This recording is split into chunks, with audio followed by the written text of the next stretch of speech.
Chapter 108. Ahab and the Carpenter. The deck, first night watch, Carpenter standing before his vice bench, and by the light of 2 lanterns busily filing the ivory joist for the leg, which joist is firmly fixed in the vice. Slabs of ivory, leather straps, pads, screws, and various tools of all sorts lying about the bench. Forward, the red flame of the forge is seen, where the blacksmith is at work. Drat the file, and drat the bone. That is hard which should be soft, and that is soft which should be hard. So we go who file old jaws and shin bones. Let's try another. Aye, now this works better. Hello, this bone dust is... why, it's... yes, it's... bless my soul, it won't let me speak. This is what an old fellow gets now for working in dead lumber. Saw a live tree and you don't get this dust. Amputate a live bone and you don't get it. Come, you old smut there, bear a hand and let's have that ferrule and buckle screw. I'll be ready for them presently. Lucky now, there's no knee joint to make. That might puzzle a little. But a mere shin bone, why, it's easy as making hop poles. Only I should like to put a good finish on. Time. If I but only had the time, I could turn him out as neat a leg now as ever scraped to a lady in a parlour.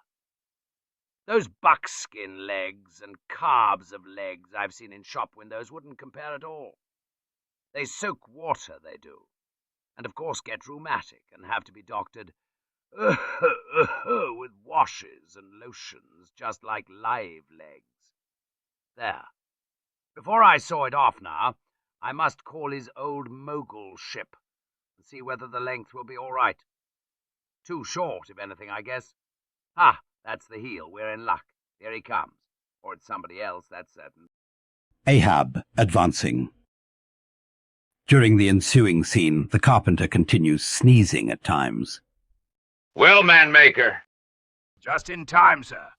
If the captain pleases, I will now mark the length. Let me measure, sir. Measured for a leg. Good. Well, it's not the first time. About it. There. Keep thy finger on it. This is a cogent vice thou hast here, carpenter. Let me feel its grip once. So. It does pinch some. Oh, sir, it will break bones. Beware. No fear. I like a good grip. I like to feel something in this slippery world that can hold, man. What's Prometheus about there? The blacksmith, I mean. What's he about? He must be forging the buckle screw, sir, now. Right. It's a partnership. He supplies the muscle part. He makes a fierce red flame there. Aye, sir. He must have the white heat for this kind of fine work.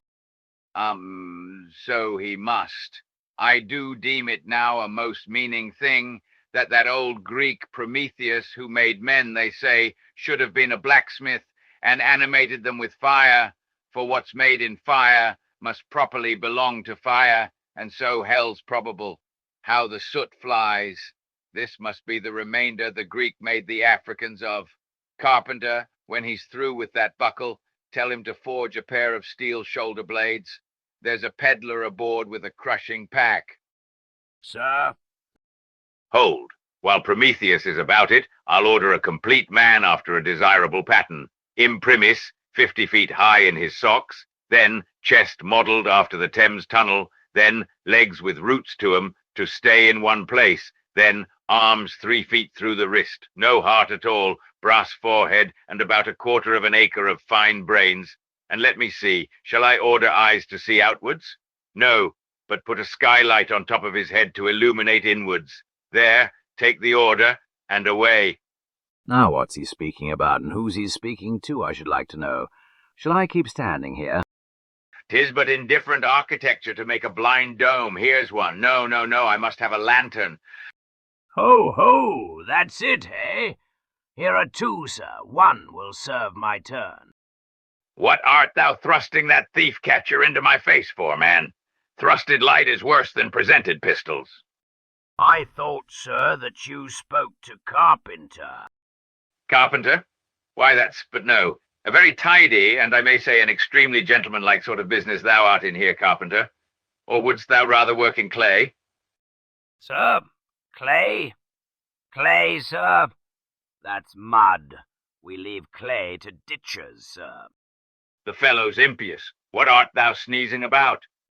Bone is rather dusty, sir. Take the hint, then, and when thou art dead, never bury thyself under living people's noses. Sir? I guess so. Yes, oh dear. Look ye, Carpenter, I dare say thou callest thyself a right good workmanlike workman, eh? Well, then will it speak thoroughly well for thy work, if, when I come to mount this leg thou makest, I shall nevertheless feel another leg in the same identical place with it, that is, Carpenter, my old lost leg, the flesh and blood one, I mean. Canst thou not drive that old Adam away? Truly, sir, I begin to understand somewhat now. Yes, I have heard something curious on that score, sir. How that a dismasted man never entirely loses the feeling of his old spar, but it will be still pricking him at times. May I humbly ask if it be really so, sir? It is, man. Look, put thy live leg here in the place where mine once was. So now here is only one distinct leg to the eye, yet two to the soul, where thou feelest tingling life. There, exactly there to a hair do I. Is't a riddle? I should humbly call it a poser, sir. Hist, then. How dost thou know that some entire living, thinking thing may not be invisibly and uninterpenetratingly standing precisely where thou now standest? Aye, and standing there in thy spite. In thy most solitary hours, then, dost thou not fear eavesdroppers? Hold, don't speak.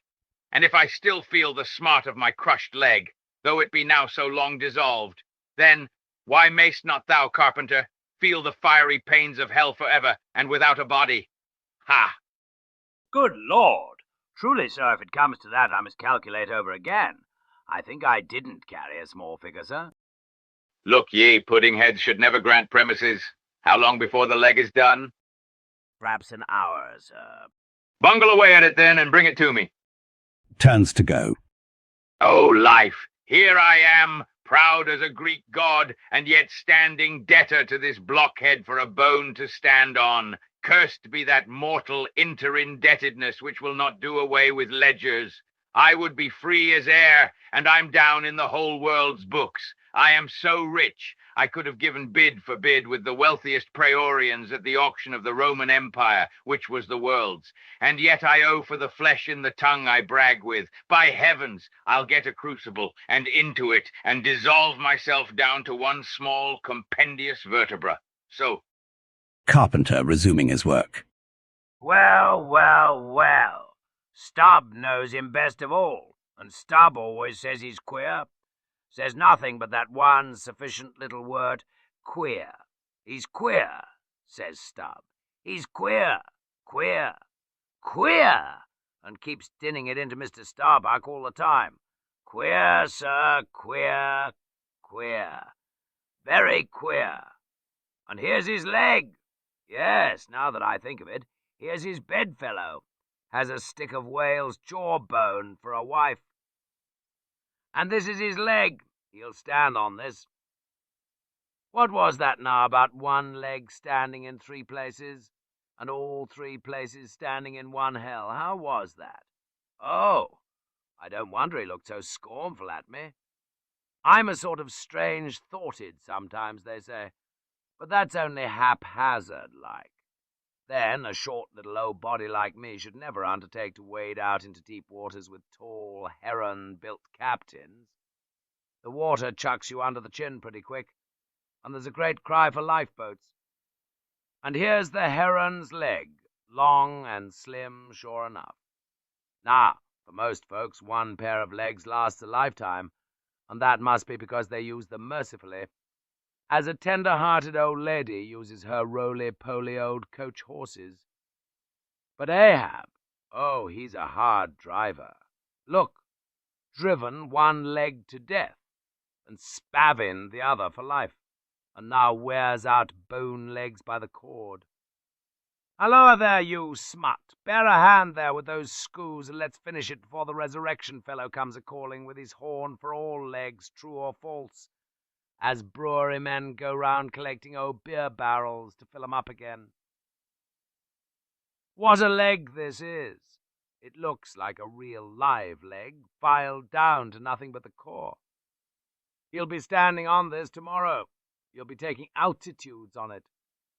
Halloa! I almost forgot the little oval slate, smoothed ivory, where he figures up the latitude.